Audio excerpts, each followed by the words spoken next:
So in 98, it was 98. Maybe Jamie could pull up a picture of this deer. In 1998. There it is. Yeah, that's him. So it's a crazy story about this deer. Now, a little bit. So this takes place in Michigan in 1998. Now, the biggest white-tailed deer, the biggest typical white-tailed deer in the world is this deer called the Hanson Buck, or Milo Hanson killed the biggest typical white-tailed deer in the world. Okay, I think the Hanson Buck was the Milo Hanson Buck was killed in the 80s, if I'm not mistaken. There's the Milo Hanson Buck. There it is. Man, that's a big buck. Yep, Canada. When you look at these pictures, notice when you look at the Milo Hanson Buck, you want to notice a couple things about it. When you look at all these giant bucks, you'll want to notice how the burrs are positioned on top of his head, like how much space is between those burrs. And you want to notice, like, on these giant bucks, the presence of little extra points and little points here and there and shit. So anyways, this guy Milo Hanson kills this in Canada. He kills this world record typical whitetail. We just had on our podcast the Huff Buck, where a guy in Indiana just killed the biggest typical whitetail in the U.S., but he didn't beat the Hanson Buck. How big is the Huff Buck? I can't remember what the Huff Buck was. It was 2+. Ooh, look at the size of that thing. Unbelievable.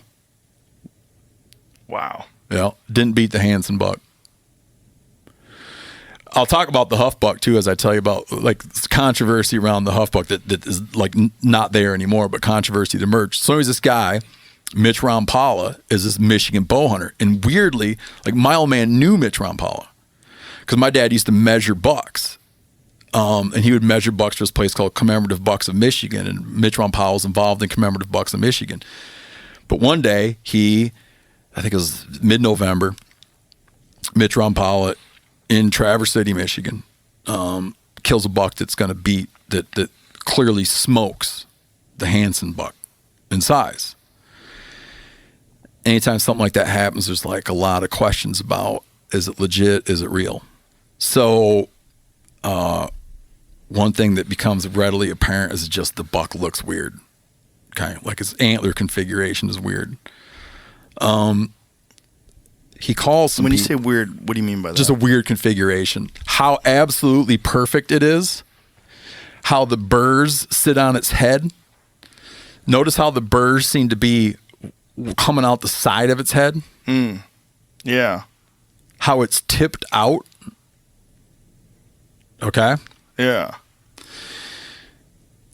So he gets this buck, and it's going to beat the Hanson Buck. But there's a thing that he won't do.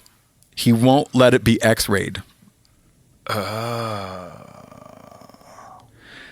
And what does he say when they say we want to X-ray it? Well, first off, he comes forward with the buck. He's a very private person. Okay, so everybody already knows he's a very private person. He comes forward with the buck, and it's more like everybody else is saying that this buck is going to beat the Hanson Buck. And then all these theories start to emerge that he had fabricated the rack, that he had access to a deer farm. So he was able to make this perfect rack. And people are looking at the photo of the buck, and its ear droops funny. There's blood in weird places. The antlers seem to be not colored quite correctly. And there's this idea that he killed a buck, for real, cut open its hide on its head, took a fabricated buck rack on a skull plate and attached it. Whoa. However, a tribal game warden sees it at his house, doesn't see anything fishy about it, and some guys come to officially measure the buck, just like in the picture you saw. They officially measure the buck, but they never examine the skull plate. All those people say, that these eyewitnesses are like, I didn't see anything wrong with that buck. But he won't enter the buck into the record books, citing like a disagreement with the record books over some stuff. And he's like, and a lot of people kill deer and don't enter them in the record books. People are also looking, they're like, a big buck like that's never come out. There's no big bucks in Traverse City. Like, how's this guy kill this big buck where there's no big bucks? And people are like, yeah, but these giant bucks are freaks. Like, no, you don't kill multiple 200-inch whitetails in one spot. But you'd be like, well, you kill a bunch of 170s and 180s and 190s. It does look weird. Well, that's another one.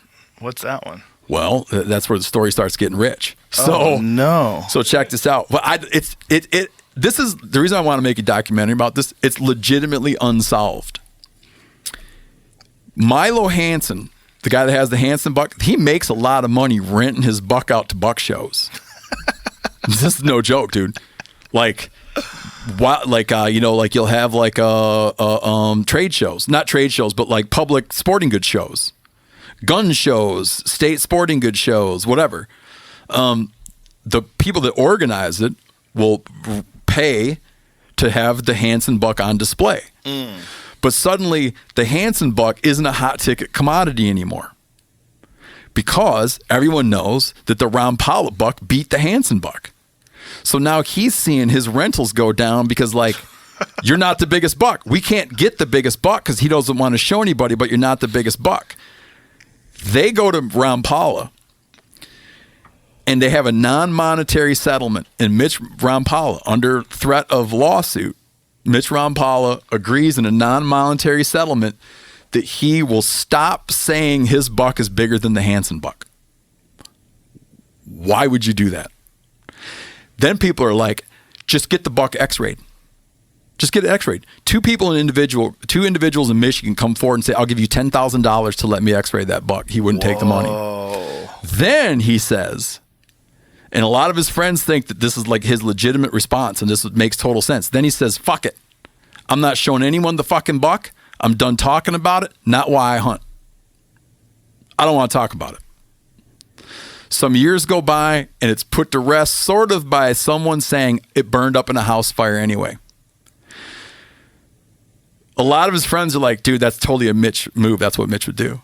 People also like try to make a big deal out of a criminal record he had to demonstrate dishonesty. But here's the other thing is he then establishes a website and in the following years, weirdly, posts like the picture you just pulled up, posts a bunch more bucks that have the same look.